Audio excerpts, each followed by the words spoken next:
जय श्री कृष्ण। तो आज हम पंचदशो अध्याय पढ़ेंगे और सीखेंगे। वीडियो को पूरा सुने और समझें। आप नए हैं तो चैनल को सब्सक्राइब और वीडियो को लाइक करें। चलिए शुरुआत करते हैं। अथ पंचदशोऽध्यायः। परमात्मा की महिमा से तो सारी गीता भरी ही पड़ी है। 13वें अध्याय में जीव, ईश्वर, प्रकृति तीनों का वर्णन करके 14वें अध्याय में जीवात्मा के गौरव का विशेष रूप से वर्णन किया। अब 15वें अध्याय में प्रकृति का यथार्थ रूप दिखाते हैं। हर मनुष्य के ज्ञान के 3 भाग हैं। एक उसका प्रकृति विषयक ज्ञान, दूसरा आत्मा विषयक ज्ञान, तीसरा परमात्मा विषयक ज्ञान। सो जिस प्रकार सूर्य से प्रतिबिंबित दर्पण का एक भाग सूर्य भी है, इसी प्रकार परमात्मा तथा प्रकृति दोनों बिंब प्रतिबिंब भाव से जीव के अंश हैं। उनमें से प्रकृति के प्रतिबिंब से उसे छूटना है तथा परमात्मा के प्रतिबिंब को भक्ति द्वारा प्राप्त करना है। सो इसी विषय में श्री कृष्ण पहले अपने तथा हर देहधारी के भौतिक अंश का अश्वत्थ नाम से वर्णन करते हैं। यह वही अश्वत्थ है जिसका ऋग्वेद 1:164 के द्वा सुपर्णा सयुजा सखाया समानम वृक्षम परिसस्व जाते इस मंत्र में वृक्ष शब्द से वर्णन किया है। इसका यह जो प्रतिक्षण परिवर्तनमान स्थूल रूप है, इसे यहाँ अश्वत्थ अर्थात क्षणभंगुर नाम से कहा गया है। जो आज है सो कल नहीं, यही अश्वत्थ शब्द का अर्थ है। इसीलिए अश्वत्थ को चल पत्र भी कहते हैं और इसका नाम पीपल भी है। सो वेद के पिप्पल शब्द से लिया गया है।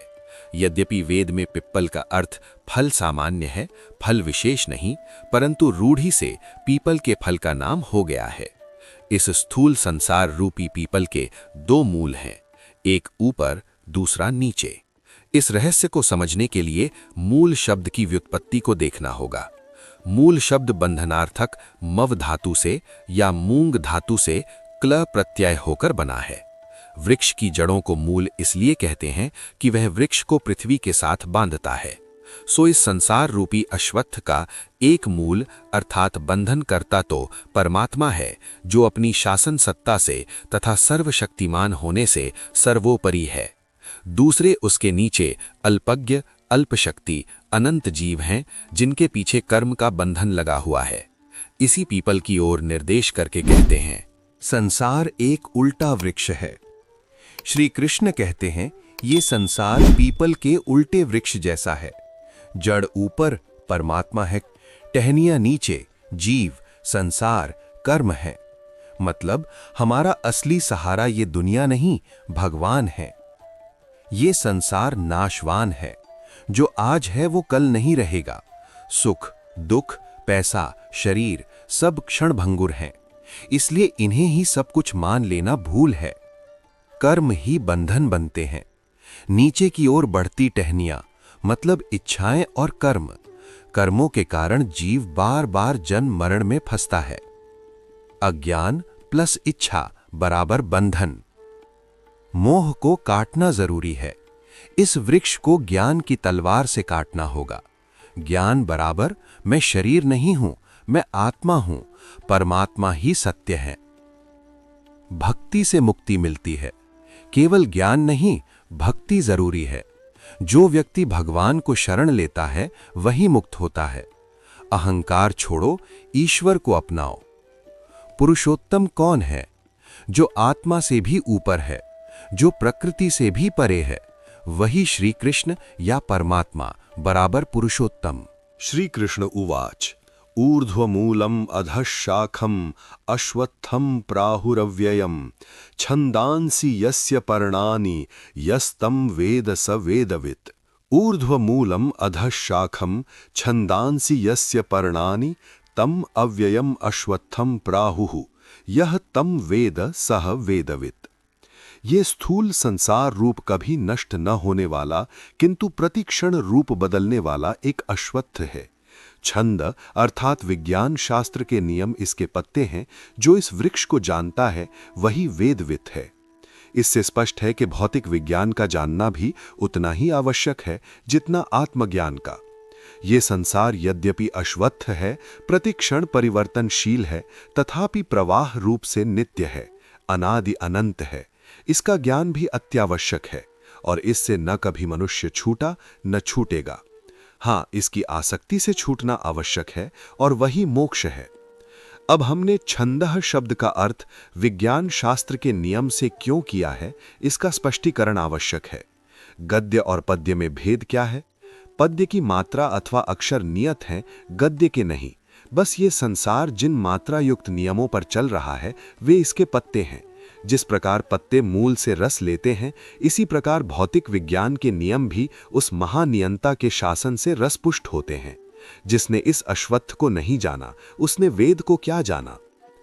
अधश्चोर्ध्वं प्रसृतास्तस्य शाखाः गुणप्रवृद्धाः विषयप्रवालाः अधश्च मूलान्यनुसन्ततानि कर्मानुबन्धीनि मनुष्यलोके तस्य गुणप्रवृद्धाः विषयप्रवालाः शाखाः अधः ऊर्ध्वं च प्रसृताः अस्य कर्मानुबन्धीनि मूलानि अधः मनुष्यलोके च सन्ततानि। ये एक विचित्र पीपल है जिसका महामूल तो ऊपर है, किंतु इसके नीचे भी बहुत सी जड़ें हैं। नीचे ऊपर चारों ओर इसकी सत्व रज तम आदि गुणों के विस्तार से अनंत शाखाएं फैली हुई हैं, जिनमें रूप रस गंधादि कोमल कोपले हैं, जिनका विकास उन नियमों में परिणत होता है जो इसके छंद रूप पर्ण हैं। अर्थात उन प्राकृत नियमों को हम रूप रस गंधादि के सूक्ष्म प्रत्यक्ष से ही संसार को पूरी तरह समझ पाना आसान नहीं। श्री कृष्ण कहते हैं, इस संसार का न असली रूप दिखता है, न इसकी शुरुआत समझ आती है, न इसका अंत। मतलब जो दुनिया हमें साफ दिखती लगती है वो असल में माया है। कर्म ही इसकी जड़ है। इस संसार वृक्ष की जड़ बहुत गहरी है और वो जड़ है कर्म और इच्छाएं। जब तक इच्छा है तब तक कर्म है, और कर्म है तो बंधन है। वैराग्य की तलवार से ही मुक्ति। श्लोक में साफ कहा गया है, इस संसार रूपी पीपल को असंग शस्त्र यानी वैराग्य प्लस ज्ञान से काटो। वैराग्य का मतलब दुनिया छोड़ना नहीं, बल्कि दुनिया से चिपकाव छोड़ना। शरणागति ही अंतिम उपाय। जब ये वृक्ष कट जाता है तो व्यक्ति को चाहिए उस परम पद को खोजना, जहां जाकर फिर लौटना नहीं पड़ता, और वो पद मिलता है परम पुरुष की शरण से। वही पुरुषोत्तम है जिनसे ये संसार फैला, जिनकी शरण से मोक्ष मिला। वही आदि पुरुष पुरुषोत्तम है। जान सकते हैं फिर इस अश्वत्थ की बहुत सी जड़ें नीचे मनुष्य लोक में भी फैली हुई हैं, जिनका मूल कारण वे कर्म हैं जिनके अनुसार नाना प्राणी 14वें अध्याय में वर्णित रूप से बीज बोकर स्वयं नवीन जन्म रूप फल प्राप्त करते हैं। न रूपमस्येह तथोपलभ्यते नान्तो न चादिर्न च संप्रतिष्ठा अश्वत्थमेनं सुविरूढ़मूलम् असंगशस्त्रेण दृढ़ेन चित्वा। इस संसार में इस पीपल का न रूप पकड़ा जाता है, प्रतिक्षण परिवर्तनशील होने के कारण न आदि मिलता है न अंत, न वर्तमान ही पूरा ज्ञान गोचर होता है जिस रूप में ये संप्रतिष्ठित है। इस पीपल को, जिसकी जड़ें बड़ी मजबूती से जमी हुई हैं, मजबूत धार वाले अनासक्ति नामक शस्त्र से काटकर ततः पदम तत्परिमार्गितव्यम यस्मिन् गताः न निवर्तन्ति भूयः तमेव चाद्यं पुरुषं प्रपद्ये यतः प्रवृत्तिः प्रसृता पुराणी। ततः तत्पदं परिमार्गितव्यं यस्मिन् गताः भूयः न निवर्तन्ति अहमपि तत्पद प्राप्तये तम एव आद्यं पुरुषं प्रपद्ये यतः पुराणी प्रवृत्तिः प्रसृता। तब उस पद की तलाश करनी चाहिए जहां पहुंचे हुए कर्तव्य मार्ग से कभी निवृत्त नहीं होते। मैं भी तो उस पद की प्राप्ति के लिए उसी आदि पुरुष परमात्मा की शरण में जाता हूं, जिससे ये सनातन वैदिक जीवन पद्धति फैली है। निर्माण मोहाः जित संग दोषाः अध्यात्मनित्याः विनिवृत्त कामाः द्वन्द्वैर्विमुक्ताः सुख दुःख संज्ञैः गच्छन्त्यमूढ़ाः पदमव्ययं तत्। निर्माण मोहाः जित संग दोषाः अध्यात्मनित्याः विनिवृत्त कामाः सुख दुःख संज्ञैः द्वन्द्वैः विमुक्ताः अमूढ़ाः तत् अव्ययं पदम गच्छन्ति। हे अर्जुन, मैं उस आद्य पुरुष की शरण में प्रतिदिन जाता हूँ और ये जो प्रभु भक्त का पद मैंने पाया है, ये पद जो चाहे पा। एक, मोक्ष किसे मिलता है?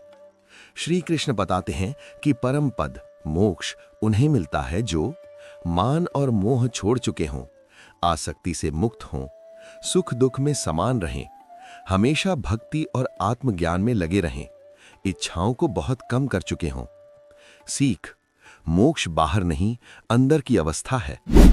2, परम धाम कैसा है?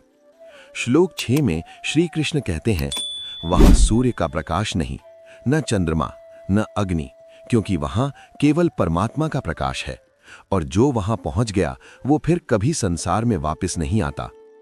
3, सच्ची भक्ति बनाम स्वार्थी भक्ति। जो लोग भगवान को धन, यश, सुख के लिए पूजते हैं, सुख खत्म होते ही भक्ति भी छूट जाती है। लेकिन जो लोग बिना किसी इच्छा के केवल प्रेम से भगवान को चाहते हैं, वे कभी मार्ग से नहीं हटते।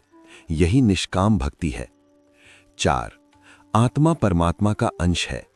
श्लोक 7 में श्री कृष्ण कहते हैं, हर जीवात्मा मेरा अंश है, लेकिन प्रकृति में फंसकर मन और इंद्रियों से संघर्ष करती है। सीख, हम कमजोर नहीं हैं, हम ईश्वर का अंश हैं, बस भूल गए हैं। सकता है, किंतु ये पाने के लिए क्या करना पड़ता है, सो सुनो। जिन्होंने मान तथा मोह अपने अंदर से बिल्कुल निकाल दिया है, जिन्होंने फल में आसक्ति का दोष बिल्कुल दूर कर दिया है, जो योगाभ्यास आदि आध्यात्मिक उन्नति के साधनों में निरंतर लगे रहते हैं, जिन्होंने अपनी आवश्यकता इतनी कम कर दी है कि वे आप्त काम होने के कारण निवृत्त काम हैं, तथा जो सुख दुखादि द्वंद्वों से विमुक्त हैं, अर्थात सब अवस्थाओं में एक से भक्ति परायण रहते हैं, ऐसे अमूढ़ अर्थात समझदार लोग ही उस अव्यय पद पर पहुंचते हैं जहां मैं पहुंचा हूं। न तद भासयते सूर्यो न शशांको न पावकः यद गत्वा न निवर्तन्ते तद्धाम परमम मम। हे अर्जुन, जिस धाम में मैं पहुंचा हूं वहां न सूर्य का प्रकाश है, न चंद्र का और न अग्नि का। वहां तो सीधा उसका प्रकाश है जिससे ये सब प्रकाश लेते हैं। जो मनुष्य सूर्य अर्थात प्रताप के लिए, शशांक अर्थात कीर्ति तथा पारिवारिक सुख के लिए, पावक अर्थात चूल्हे की निश्चिंतता अर्थात आर्थिक सुख के लिए उसकी शरण में आते हैं, वे तब तक उसकी शरण में रहते हैं जब तक उन्हें ये पदार्थ मिलते रहें। और यदि कर्मानुसार कभी ये सुख उनसे छीन लिए जावें तो वे प्रभु भक्ति के मार्ग से निवृत्त हो जाते हैं। परंतु जो प्रभु साक्षात्कार के कारण सीधे उससे प्यार करते हैं, किसी फल विशेष की कामना से नहीं, वे अपने कर्तव्य मार्ग से कभी निवृत्त नहीं होते। सो हे अर्जुन, मेरा वही धाम है अर्थात निष्काम भक्ति का धाम, जहां केवल प्रभु का ही प्रकाश है, न सूर्य का, न चंद्र का, न अग्नि का। ममेवांशो जीवलोके जीवभूतः सनातनः मनः षष्ठानि इंद्रियाणि प्रकृतिस्थानि कर्षति। हे अर्जुन, मैं 3 अंशों से बना हूं अर्थात मेरे व्यक्तित्व के 3। 1, आत्मा शरीर बदलती है, नष्ट नहीं होती। श्री कृष्ण कहते हैं, जब आत्मा पुराना शरीर छोड़ती है और नया शरीर धारण करती है, तब वो मन और 5 इंद्रियां अपने साथ ले जाती है। सीख, मृत्यु अंत नहीं है, ये केवल शरीर परिवर्तन है। 2, उदाहरण, हवा और सुगंध।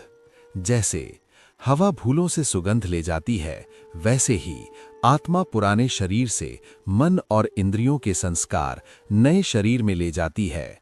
कर्म और आदतें अगले जन्म तक साथ जाती हैं। 3, आत्मा इंद्रियों से भोग करती है। आत्मा कान, आंख, त्वचा, जीभ, नाक और मन के माध्यम से संसार के विषयों का अनुभव करती है, लेकिन आत्मा स्वयं इन सब से अलग है। 4, अज्ञानी नहीं देख पाते, ज्ञानी देख लेते हैं। श्लोक 10 की सबसे बड़ी सीख, मूर्ख लोग आत्मा को न शरीर छोड़ते समय, न शरीर में रहते समय, न भोग करते समय देख पाते हैं, लेकिन ज्ञान नेत्र वाले लोग आत्मा को पहचान लेते हैं। भाग हैं। एक, मैं जीवात्मा प्रतिबिंब ग्राहक।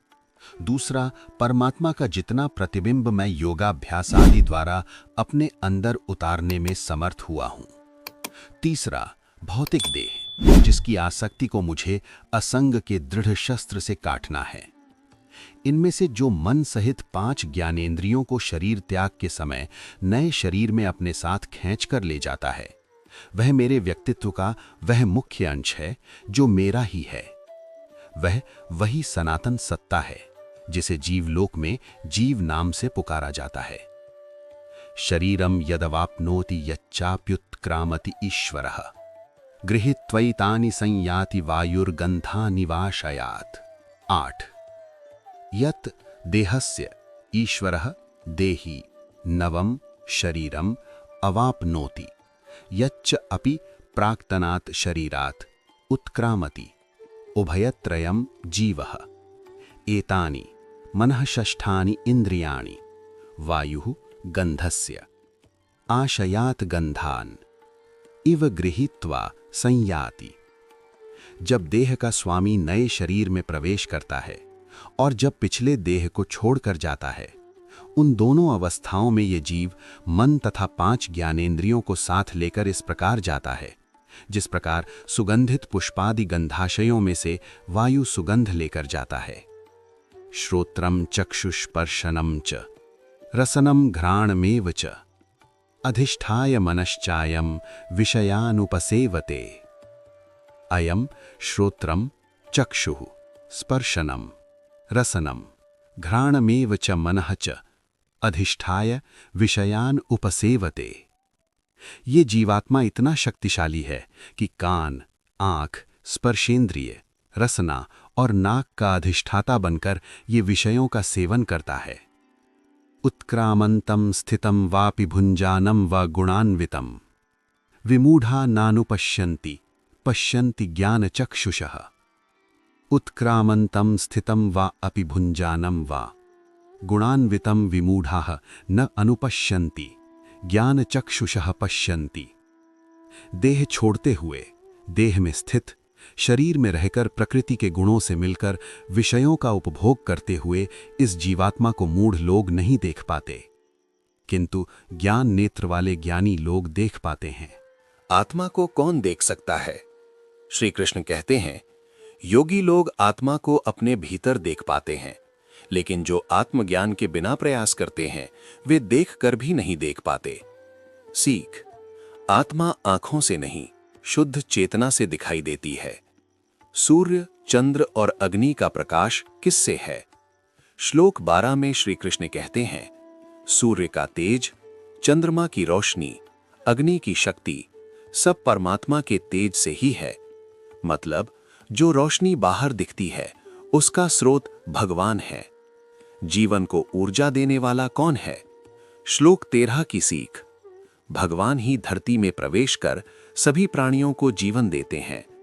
भगवान ही सोमरस बनकर वनस्पतियों और अन्न को पोषण देते हैं। खाना सिर्फ शरीर नहीं, आत्मा भी शक्ति पाती है। यतन्तो योगिनश्चैनं पश्यन्त्यात्मन्यवस्थितं यतन्तोऽप्यकृतात्मानो नैनं पश्यन्त्यचेतसः।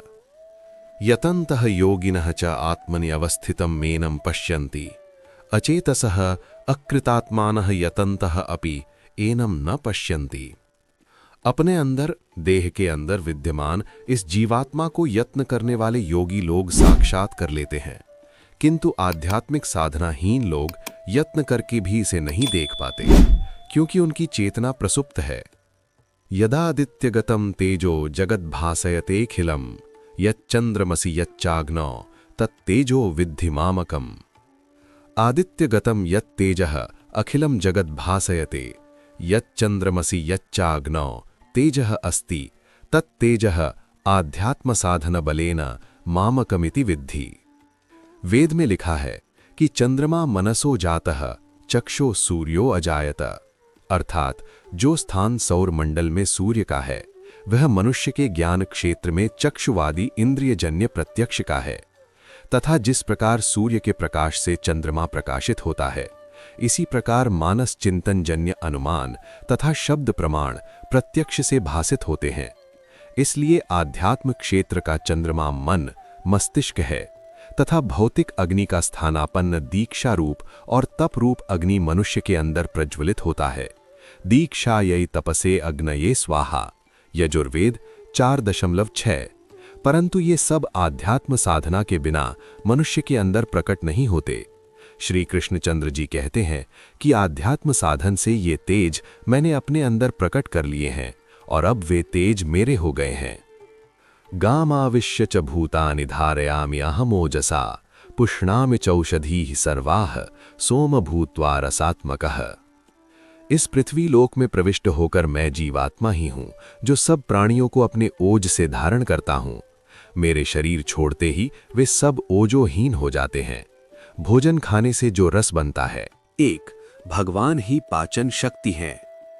श्री कृष्ण कहते हैं, मैं ही हर प्राणी के शरीर में वैश्वानर अग्नि बनकर रहता हूँ। प्राण वायु के साथ मिलकर चारों प्रकार के भोजन को पचाता हूँ। सीख, हम जो भी खाते हैं वो भगवान की शक्ति से ही पचता है।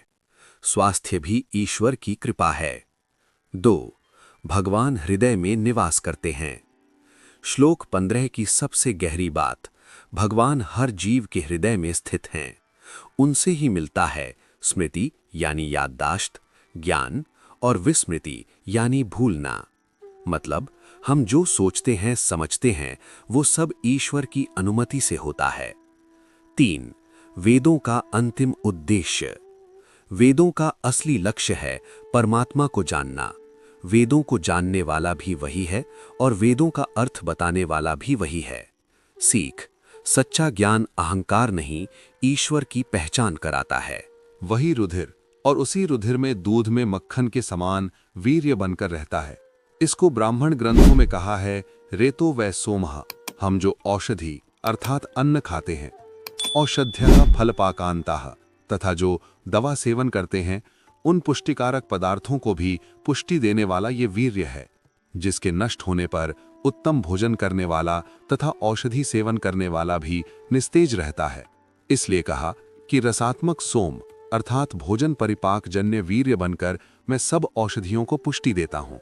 अहम वैश्वानरो भूत्वा प्राणिनाम देहमाश्रितः प्राणापान समायुक्तः पचाम्यन्नम चतुर्विधम। प्राणिनाम देहम आश्रितः अहम वैश्वानरः भूत्वा प्राणापान समायुक्तः चतुर्विधम अन्नम पचामि। प्राणी मात्र के देह में वैश्वानर अग्नि अर्थात जठराग्नि बनकर प्राणापान वायु की सहायता से खाद्य, चूष्य, लेह्य, पेय चारों प्रकार के अन्न को पचाता हूँ। अर्थात जब मैं शरीर में नहीं रहता तो अन्नपाक क्रिया भी तुरंत बंद हो जाती है। सर्वस्य चाहम हृदि सन्निविष्टो मत्तः स्मृतिर्ज्ञानम अपोहनम च वेदैश्च सर्वैरहमेव वेद्यो वेदांत कृत वेद विच्च अहमेव।